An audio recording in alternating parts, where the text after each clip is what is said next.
সরকার যে প্রস্তাবটা দিয়েছে তারা সেখানে বলছে সংবিধান সংশোধন কমিটি। আমাদের বক্তব্য এখানে পরিষ্কার, সংবিধানকে যদি আমরা জুলাইয়ের সনদের আলোকে সাজাতে চাই সেখানে সংশোধন যথেষ্ট না, এখানে সংস্কার করতে হবে। আমি সেখানে পরিষ্কারভাবে বলেছি, আমাদের যে বিরোধী দলীয় সংসদ সদস্যরা আছেন তারাও বলেছেন। সংবিধানের ফর এক্সাম্পল সাথে বলা হয়েছে, যেখানে বিএনপিও ঐকমত্য পোষণ করেছে, রাষ্ট্র পরিচালনার মূলনীতিগুলোকে পরিবর্তন করতে হবে। আমরা জানি পঞ্চম সংশোধনী মামলার রায় আছে যে রাষ্ট্র পরিচালনার মূলনীতি এটা হলো আপনার সংবিধানের বেসিক ফিচারের অংশ। আমাদের দেশের প্রচলিত সাংবিধানিক যে আইনটা রয়েছে তার আলোকে সংবিধানের বেসিক ফিচার মৌলিক কাঠামোকে সংসদ 2/3 মেজরিটির বলে সংশোধন করতে পারেন না। এক্ষেত্রে আমাদেরকে এজন্য সংবিধানকে সংস্কার করতে হবে।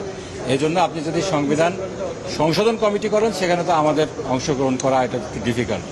এরপরেও কথা আছে, আমরা বলেছি আপনার সংসদ দেশ চালানোর জন্য যে সংসদ নির্বাচন হয়েছে এখানে বিএনপি 2/3 মেজরিটি পেয়েছে, ঠিকই আছে, কিন্তু দেশের সংস্কারের জন্য জুলাই সনদ বাস্তবায়নের জন্য যে গণভোট হয়েছে সেখানে জনগণ অলমোস্ট 70% এটার পক্ষে হা ভোট দিয়েছে। এই হা ভোট বাস্তবায়নের জন্যই সংস্কার কমিটি হবে।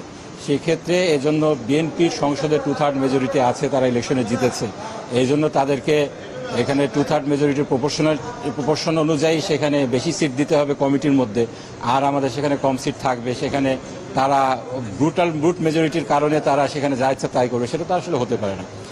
আমাদের বিরোধী দলীয় নেতা তো এটা পরিষ্কার করেছেন, আমরা চাই সংস্কার কমিটি। সুতরাং সংশোধন কমিটি এই মুহূর্তে আমরা এটা নিয়ে অংশগ্রহণ করার কোনো প্রশ্নই আসে না। আর এখানে যেহেতু এটা 2/3 মেজরিটির কথা তারা বারবার বলছেন, কিন্তু যেটা তারা এড়িয়ে যাচ্ছেন, এখানে একটা ভুল ইনফরমেশনও তারা দিচ্ছেন, তাদের নাকি 51% ভোট তারা পেয়েছেন, আসলে ভোট তাদের 49%। হ্যাঁ, যদি স্বতন্ত্র যারা সদস্য আছেন তাদেরকে মিলে 51% হতে পারে। ইভেন দেন সংস্কারের পক্ষে ভোট দিয়েছে 70%-এর কাছাকাছি ভোটার।